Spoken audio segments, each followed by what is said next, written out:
رب العالمين، والصلاة والسلام على سيد الأنبياء والمرسلين وعلى آله وصحبه أجمعين، أما بعد. فأعوذ بالله من الشيطان الرجيم. بسم الله الرحمن الرحيم. ولتكملوا العدة ولتكبروا الله على ما هداكم ولعلكم تشكرون. صدق الله العظيم. وقال النبي صلى الله عليه وسلم: للصائم فرحتان،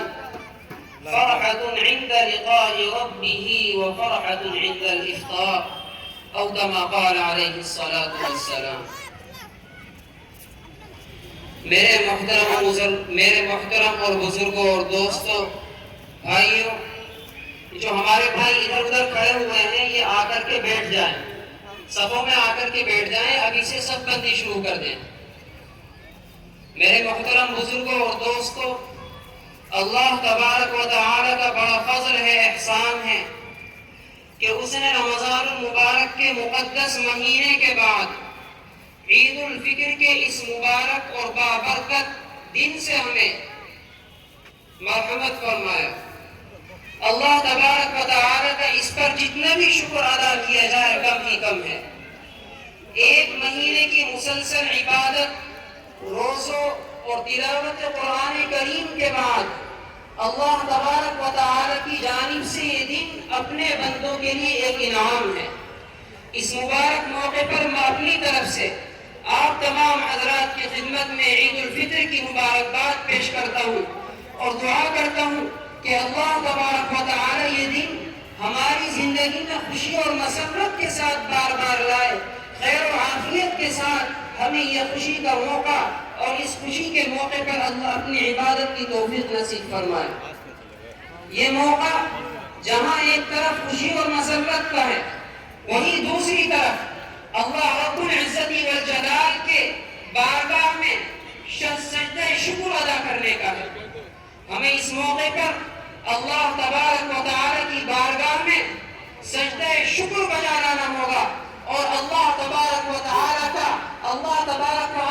کا شکر ادا کرنا ہوگا کہ ایک مہینے کے مسلسل رمضان کے روزوں کے بعد اللہ تعالی نے ہمیں مبارک اور بابرکت دن عطا فرمایا.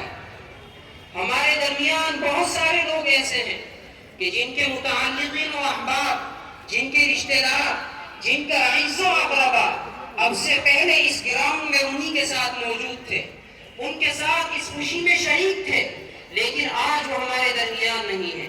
اس موقع پر ہمیں اپنے ان رشتہ داروں کو یاد کرنا ہوگا کہ جو ہمارے درمیان نہیں رہے ہیں، اور ان کے لیے اللہ تبارک و تعالی کی بارگاہ میں دعائیں مغفرت کرنی ہوگی اور یہ دعا کرنی ہوگی کہ اللہ کہ ان کی بار بار مغفرت فرمائے، جنت الفردوس میں انہیں اعلیٰ مقام عطا فرمائے. ہمیں اللہ تبارک و تعالی کی بارگاہ میں اس بات پہ بھی اللہ تعالی کا شکر ادا کرنا ہوگا کہ اللہ نے رمضان المبارک کے اس مبارک مہینے میں ہمیں روزے کی سعادت نصیب فرمائی، قرآن کریم کی تلاوت کرنے کی توفیق نصیب فرمائی، غریبوں پر خرچ کرنے کی توفیق نصیب فرمائی. میرے دوستوں اور بھائیوں، اللہ تعالی کی یہ عبادتیں اللہ تعالی کی توفیق کے بغیر ممکن نہیں تھی. بہت سارے لوگ ایسے بھی ہیں کہ جن پر رمضان مبارک کا یہ مہینہ آیا، لیکن وہ اس مہینے میں اللہ تبارک و تعالی کی توفیق نہ ملنے کی وجہ سے اللہ تعالی کی ان عبادتوں کو انجام نہیں دے سکے. نبی کریم صلی اللہ علیہ وسلم نے ارشاد فرمایا: ان لکل قوم عید وہذا عیدنا، کہ ہر قوم کی ایک عید ہوتی ہے، ہر قوم کا ایک تہوار ہوتا ہے، اور مسلمانوں کی عید اور تہوار یہ ہے. تو لہذا اس موقع پر ہمیں اللہ تعالی کے سامنے شکر کا اظہار کرنا ہے اور خوشی کا اظہار کرنا ہے. حافظ ابن حجر عسقلانی علیہ الرحمہ، جو ایک بہت بڑے محدث گزرے ہیں، انہوں نے کہا ہے، اپنی کتاب میں لکھا ہے کہ خوشیوں کے موقع پر خوشیوں کا اظہار کرنا یہ دین کے شعائر میں سے ہے. نبی کریم صلی اللہ علیہ وسلم کی احادیث میں یہ مضمون آتا ہے کہ اللہ تبارک و تعالی نے عید الفطر کا یہ دن ہمیں بدلے کے طور پر عطا فرمایا. بدلہ کس چیز کا؟ بدلہ ان عبادتوں کا کہ جو رمضان میں اللہ تبارک و تعالی کی توفیق سے ہم نے ادا کی ہے۔ احادیث کے اندر یہ مضمون آتا ہے کہ جب عید کے دن اللہ تبارک و تعالی کے نیک بندے اللہ تبارک و تعالی کے لیے اللہ تبارک و تعالی کی عبادت کرنے کے لیے عیدگاہ کی طرف جاتے ہیں، تکبیر پڑھتے ہوئے، تحلیل کرتے ہوئے، اللہ تعالی کی تعریف کو بیان کرتے ہوئے، تو اللہ تبارک و تعالی فرشتوں سے پوچھتے ہیں کہ یہ بندے جو جا رہے ہیں یہ مجمع کا مجمع کہاں جا رہا ہے؟ یہ مجمع جو اتنے بڑے میدان میں جمع ہے یہ کیوں جمع ہے؟ تو فرشتے کہتے ہیں کہ اللہ انہوں نے پورے مہینے تیری عبادت کی ہے، انہوں نے پورے مہینے تیری مزدوری کی ہے، اور مزدور کو تو اپنی مزدوری چاہیے، اپنی اجرت چاہیے۔ اللہ تبارک و تعالی ارشاد فرماتے ہیں ما جزاء اجیر وفى عمله، فرشتوں سے پوچھتے ہیں کہ جس شخص نے اپنی مزدوری پوری کی ہو اس کا اجر کیا ہوگا؟ تو فرشتے کہتے ہیں اس کا اجر تو پروردگار عالم یہی ہے کہ اس کی مزدوری پوری دے دی جائے۔ تو اللہ تبارک و تعالی کہتے ہیں میری عزت کی قسم، میرے جلال کی قسم، میرے مرتبہ بلندی کی قسم، آج میں ان کے تمام گناہوں کو معاف کر دیتا ہوں، اور ان کی جتنی بھی برائیاں تھی ان کو جتنی بھی برائیاں تھی ان کو حسنات سے بدل دیتا ہوں۔ تو میرے دوستو، آج کا یہ دن اللہ تبارک و تعالی کے سامنے گڑ گڑا کر رونے کا دن ہے۔ اللہ تبارک و تعالی کے سامنے اللہ تبارک و تعالی سے یہ دعا کرنے کا دن ہے کہ باری تعالی ہمیں بھی ان خوش نصیبوں میں شامل فرما دے کہ جن کی مغفرت آپ نے مقدر فرما دی ہے۔ ہمیں بھی اپنے ان خوش نصیب بندوں میں شامل فرما دے کہ جن کے لیے آپ نے جنت کو مقدر فرما دیا ہے اور جن کی آپ نے بال بال مغفرت فرما دی ہے۔ اللہ تبارک و تعالی کے سامنے ہمیں رو رو کر کے یہ دعا کرنی ہے۔ اس موقع پر اللہ تبارک و تعالی اپنے تمام نیک بندوں کی کیا کر دیتے ہیں؟ مغفرت کر دیتے ہیں۔ لیکن دوسری احادیث میں یہ بھی آتا ہے کہ اللہ کے نبی کریم صلی اللہ علیہ وسلم نے ارشاد فرمایا کہ جہاں ایک طرف اس موقع پر پورے تمام مؤمنین کی مغفرت کی جاتی ہے، وہیں کچھ بدنصیب ایسے بھی ہیں، کچھ بدقسمت لوگ ایسے بھی ہوتے ہیں، کچھ محروم القسمت لوگ ایسے بھی ہوتے ہیں کہ جو اللہ تبارک و تعالی کی رحمت سے محروم رہ جاتے ہیں۔ اتنے بڑے موقع پر، اتنے خوشی کے موقع پر اللہ تبارک و تعالی کی مغفرت سے محروم رہ جاتے ہیں۔ وہ کون لوگ ہیں؟ احادیث کے اندر آتا ہے کہ وہ 4 طرح کے لوگ ہیں۔ سب سے پہلا وہ شخص کہ جو نشے کا عادی ہو، جو شراب کا عادی ہو، جو شخص شراب کا عادی ہو، نشے کا عادی ہو، اس مبارک مہینے کے بعد بھی، اس مبارک دن پر اللہ تبارک و تعالی کی عبادت کے باوجود بھی وہ شخص نشے کا عادی شخص اللہ تبارک و تعالی کی مغفرت سے محروم رہتا ہے۔ یہ سوچئے کہ نشہ کہ جو آج ہمارے معاشرے کے اندر بالکل عام ہے، معاشرے کے لیے بالکل ناصور بنا ہوا ہے، وہ نشہ اللہ تبارک و تعالی کی نظر میں کتنا بڑا جرم ہے۔ دوسرا کون شخص ہے؟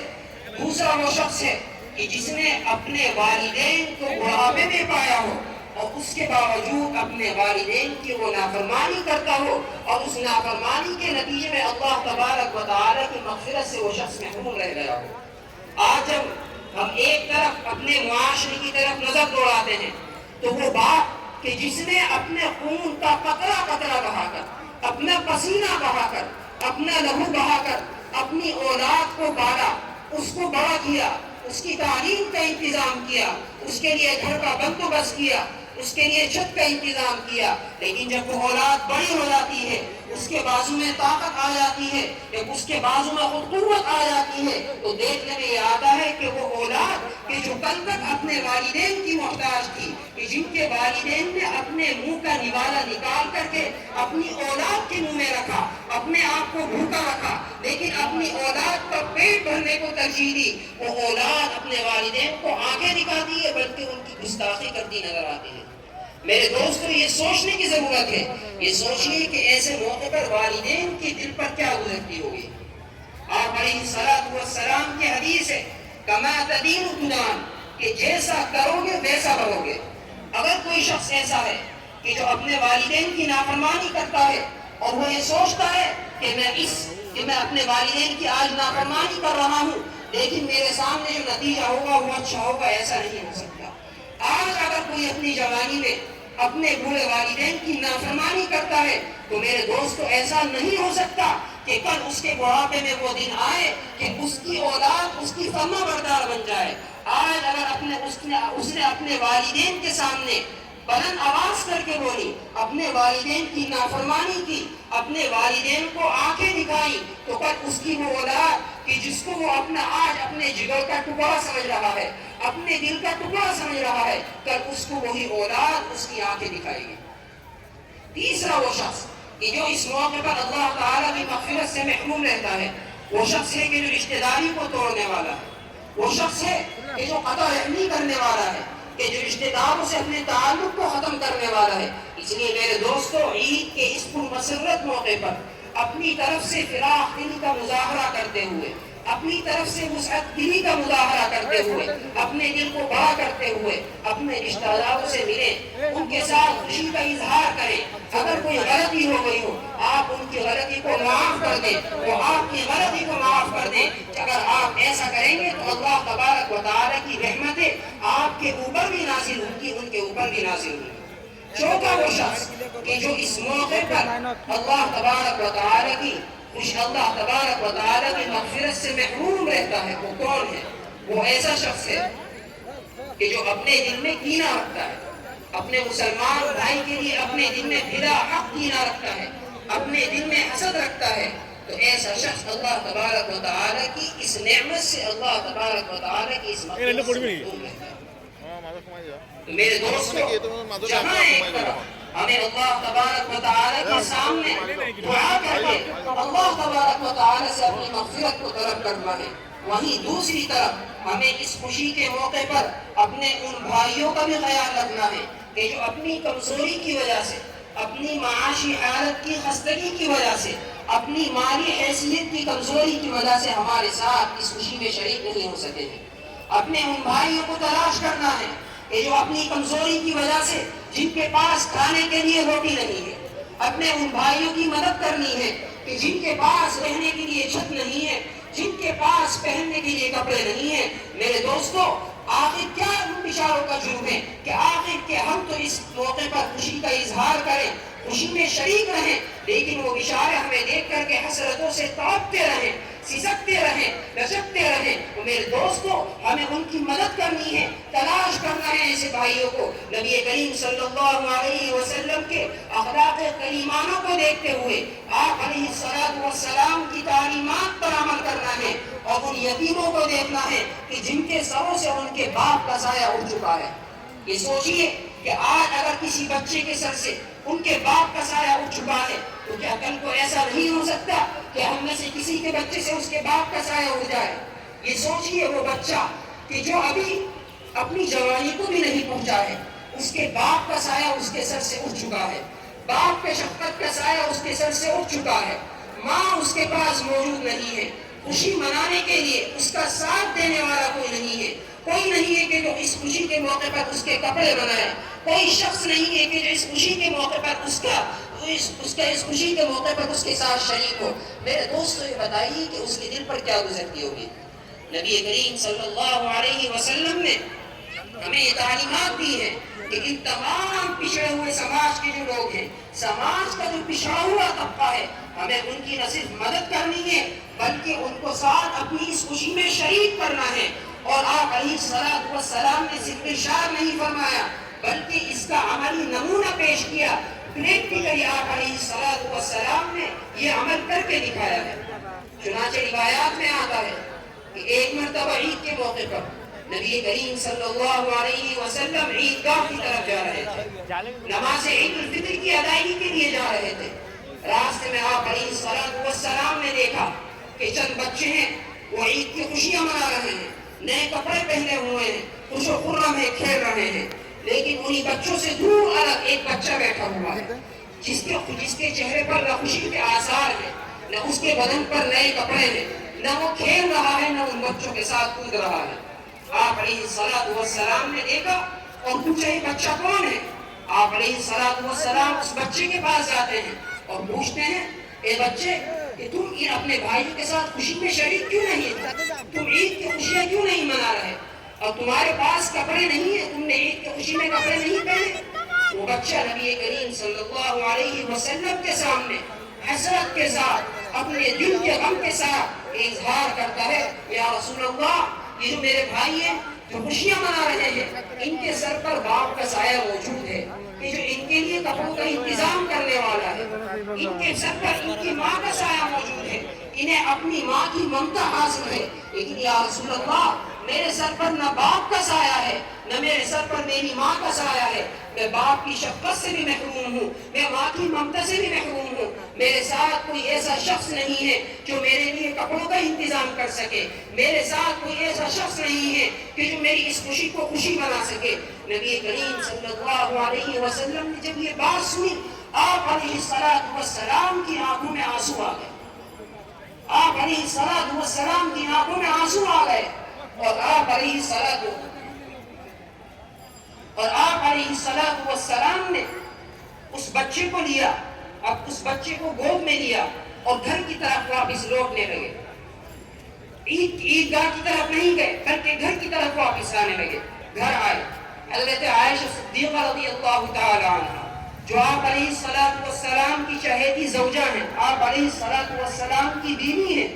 انہوں نے آپ علیہ السلام نے ان سے کہا کہ اس بچے کو لو، اس کو نہلاؤ اور دہلاؤ، اس کو نہلاؤ۔ اور حضرت فاطمہ رضی اللہ عنہ کہ جو آپ علیہ السلام کی بیٹی ہیں، ان کے گھر پر یہ پیغام بھیجا کہ حسن و حسین کے کپڑوں میں سے کسی کے جو اچھے اور نئے کپڑے ہوں وہ کپڑے بھیج دو۔ چنانچہ کپڑے منگائے، آپ علیہ السلام نے اس بچے کو نہلوایا، اس بچے کو کپڑے پہنائے، اور اس بچے کو کپڑے پہنانے کے بعد آپ علیہ السلام اسے اپنے ساتھ عیدگاہ کی طرف لے کر کے جاتے ہیں۔ اور روایات میں آتا ہے کہ ایک طرف آپ علیہ السلام کے نواسے حضرت حسین رضی اللہ عنہ اور حضرت حسن رضی اللہ عنہ ہیں، اور دوسری طرف وہ یتیم بچہ ہے، اور آپ علیہ السلام اس بچے کو عید کی طرف، عیدگاہ کی طرف لے کر کے جاتے ہیں۔ آپ علیہ السلام کا یہ جذبہ دیکھ کر کے اس بچے کی آنکھوں میں آنسو آ گئے۔ آپ علیہ السلام نے اس سے کہا، اما ترضى ان اكون اباك وعائشة امك، او كما قال علیہ السلام، کیا تم اس بات کو پسند نہیں کرتے کہ میں تمہارے باپ کی جگہ ہو جاؤں اور عائشہ تمہاری ماں کی جگہ؟ تو وہ بچہ خوشی کے مارے آنسو اس کے آنکھوں سے آ جاتے ہیں، اور نبی کریم صلی اللہ علیہ وسلم اس کو عیدگاہ کی طرف لے کر کے جاتے ہیں۔ روایات میں آتا ہے کہ تھوڑی دور جا کر کے نبی کریم صلی اللہ علیہ وسلم نے اس یتیم بچے کو اپنے کاندھوں پر بٹھا لیا۔ آپ علیہ السلام نے اس بچے پر جو کاندھے پر بٹھایا، کہ اس بات کا اعلان تھا کہ جو سماج کا پچھڑا ہوا طبقہ ہے، جو سماج کا کمزور طبقہ ہے، سماج کے اس طبقے کو اپنے سروں پر رکھنا ہے، اپنے سروں پر رکھنا ہے، اس کو دبانا نہیں ہے، اس کو پچھانا نہیں ہے، بلکہ اس کے ساتھ اچھائی کا معاملہ کرنا ہے، اس نے سلوک کا معاملہ کرنا ہے۔ تو نبی کریم صلی اللہ علیہ وسلم کی ان تعلیمات کو دیکھ کر کے ہمیں عمل کرنا ہے۔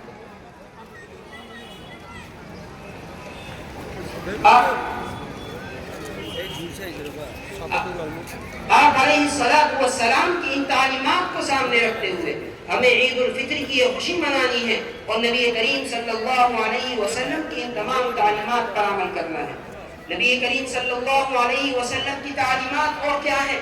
آج کے اس میدان میں ہمیں یہ عہد کر کے اٹھنا ہے کہ ہم آپ علیہ السلام کے جو اخلاق ہیں، ان اخلاق کو ہم اپنی زندگی کا جز بنائیں گے، ان اخلاق کو ہم اپنی زندگی کے اندر ڈھالیں گے۔ نبی کریم صلی اللہ علیہ وسلم کے اخلاق دیکھنے ہو تو ہم سے نہیں، آپ علیہ السلام کے جو دشمن ہیں، آپ علیہ السلام کے جو جانی دشمن ہیں، آپ ان سے جا کر کے پوچھئے۔ آپ علیہ السلام کے وہ دشمن کہ جو آپ علیہ السلام کو قتل کرنا چاہتے تھے، وہ بھی نبی کریم صلی اللہ علیہ وسلم کے اخلاق کے اس قدر قائل تھے کہ آپ علیہ السلام کو انہوں نے لقب دیا ہوا تھا الصادق الامین۔ الصادق کے معنی آتے ہیں سچا، اور الامین کے معنی آتے ہیں وہ شخص کے جو امانت دار ہے۔ امانت کیسی کہ نبی کریم صلی اللہ علیہ وسلم کی جان کے دشمن ہیں، لیکن آپ علیہ السلام کے دشمن بھی اپنی امانتوں کو، اپنے سامان کو نبی کریم صلی اللہ علیہ وسلم کے پاس رکھتے تھے، جانی دشمنی ہونے کے باوجود، مالی دشمنی ہونے کے باوجود، دینی دشمنی ہونے کے باوجود نبی کریم صلی اللہ علیہ وسلم کے اخلاق پر اتنا زیادہ اعتماد تھا۔ تو آپ علیہ السلام کے اخلاق پر عمل کرتے ہوئے ہمیں ایک اچھا مسلمان بننا ہے۔ اچھا مسلمان کون ہے؟ احادیث کے اندر آتا ہے المسلم من سلم المسلمون من لسانه ويده، کہ مسلمان تو وہ ہے کہ جس کے عمل سے نہ کسی مسلمان کو تکلیف پہنچے، نہ اس کے ہاتھ سے کسی مسلمان کو تکلیف پہنچے۔ آپ علیہ السلام کی تعلیمات صرف ہمارے لیے نہیں ہے بلکہ پورے عالم کے لیے ہے، پوری انسانیت کے لیے ہے۔ نبی کریم صلی اللہ علیہ وسلم تو پورے عالم کے لیے رحمت بن کر کے آئے ہیں، پورے عالم کے لیے مغفرت کا سبب بن کر کے آئے ہیں۔ اللہ تبارک و تعالی ہمیں نبی کریم صلی اللہ علیہ وسلم کی ان تمام تعلیمات پر عمل کرنے کی توفیق نصیب فرمائے۔ میں آخری ایک بات کہہ کر کے اپنی بات کو ختم کرتا ہوں، وہ یہ ہے کہ نبی کریم صلی اللہ علیہ وسلم کی جو تعلیمات ہیں وہ صرف ہمارے مسلمانوں کے لیے نہیں ہے، بلکہ ان تعلیمات کو مسلمان اپنائیں، وہ بھی کامیاب ہوں گے، دنیا میں بھی کامیاب ہوں گے اور آخرت میں بھی کامیاب ہوں گے۔ اور تاریخ گواہ ہے کہ نبی کریم صلی اللہ علیہ وسلم کی تعلیمات کو اگر غیروں نے اپنایا ہے وہ بھی کامیاب ہوئے ہیں، دنیا میں بھی کامیاب ہوئے ہیں، آخرت میں بھی کامیاب ہوئے ہیں۔ آپ تاریخ اٹھا کر کے دیکھیے کہ نبی کریم صلی اللہ علیہ وسلم کی تعلیمات کو اپنانے والے جو کامیاب ہیں وہ ہر اعتبار سے کامیاب ہیں۔ یہی وجہ ہے کہ ایک برٹش مصنف، اس نے ایک کتاب لکھی ہے The 100 کے نام سے۔ اس نے دنیا کی سب سے دو معتبر، سب سے کامیاب ترین لوگوں کو اس کے اندر لکھا ہے۔ اس نے پہلے نمبر پر نبی کریم صلی اللہ علیہ وسلم کا تذکرہ کیا ہے اور کہا ہے کہ میں پوری ہسٹری کو دیکھتا ہوں، پوری تاریخ کو دیکھتا ہوں، مجھے ہر اعتبار سے آپ علیہ السلام سے زیادہ کامیاب، آپ علیہ السلام سے زیادہ انقلابی شخصیت کوئی نظر نہیں آتی۔ اس لیے میرے دوستو، ہمیں نبی کریم صلی اللہ علیہ وسلم کی زندگی کو نمونہ بنانا ہے، آپ علیہ السلام کی زندگی کو پڑھنا ہے، اس کے جیون کو پڑھنا ہے اور عمل کرنا ہے۔ اللہ تبارک و تعالی ہم سب کو عمل کرنے کی توفیق نصیب فرمائے۔ وآخر دعوانا الحمد للہ رب العالمین۔